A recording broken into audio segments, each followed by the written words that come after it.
మనము చాలా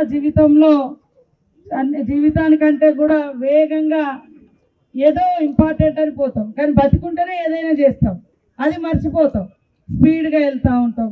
చాలా వందల రూపాయలు, వేల రూపాయలు వేరే వేరే వాటి కోసం ఖర్చు పెట్టుకుంటాం, కానీ మనల్ని కాపాడే అటువంటి హెల్మెట్ కోసం మనం ఆలోచించాం, ఖర్చు పెట్టాం, లేదా పెట్టుకోము ఉన్నా కూడా. ఇట్లా చాలా మంది తెలిసినటువంటి వాళ్ళు చనిపోయినప్పుడు అదే అనిపిస్తుంది, హెల్మెట్ లేకపోవడం మూలంగానే ఆయన ప్రాణం కోల్పోయిండు, హెల్మెట్ లేకపోవడం మూలంగానే ఇబ్బంది అయింది. కాబట్టి హెల్మెట్ అనేది మన నిత్య అవసరం లాగా. ఇప్పుడు సెల్ ఫోన్ ఎంత అవసరం ఉన్నా లేకున్నా సెల్ ఫోన్ తోటి బాగా అందరు సెల్ ఫోన్ పడుతుంది అనేది అవసరం, ప్రాణాలు కాపాడేది. ఫస్ట్ అవసరాలు తీరినాకనే సౌకర్యాల గురించి ఆలోచించాలి. ఎప్పుడైనా అసలు ఉండడానికే ఇల్లు లేదనుకో, తినడానికే తిండి లేదనుకో, తాగడానికే నీళ్లు లేవనుకో, ఇవి అనేది మినిమం నీడ్స్, మనిషికి అవసరం.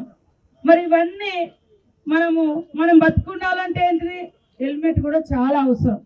మనం బతుకుంటేనే సంతోషాన్ని చూస్తావు, దుఃఖాన్ని చూస్తావు, కుటుంబాలను చూసుకోగలుగుతావు, అన్నీ చేస్తావు.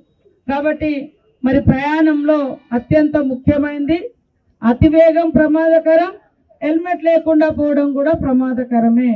ఎప్పుడు ఏ రూపంలో మృత్యు వస్తుందో తెలియదు.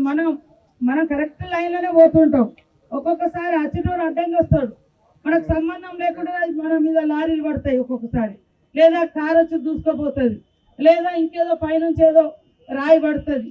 అన్నిటికి కూడా హెల్మెట్ అనేది చాలా సురక్షితం.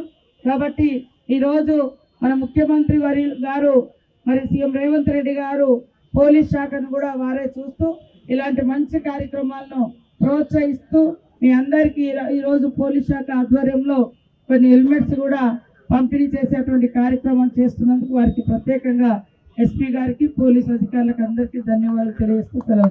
చరిత్ర సృష్టించినోడు ఇప్పుడు ఆ చరిత్రని తిరగరాయబోతున్నాడు. అబద్ధాల గోడల్ని బద్దలు కొట్టి నిజాలను రాగా మీ ముందుంచబోతున్నాడు. నిజమైన వార్తల కోసం వెంటనే డౌన్లోడ్ చేసుకోండి రా యాప్ని.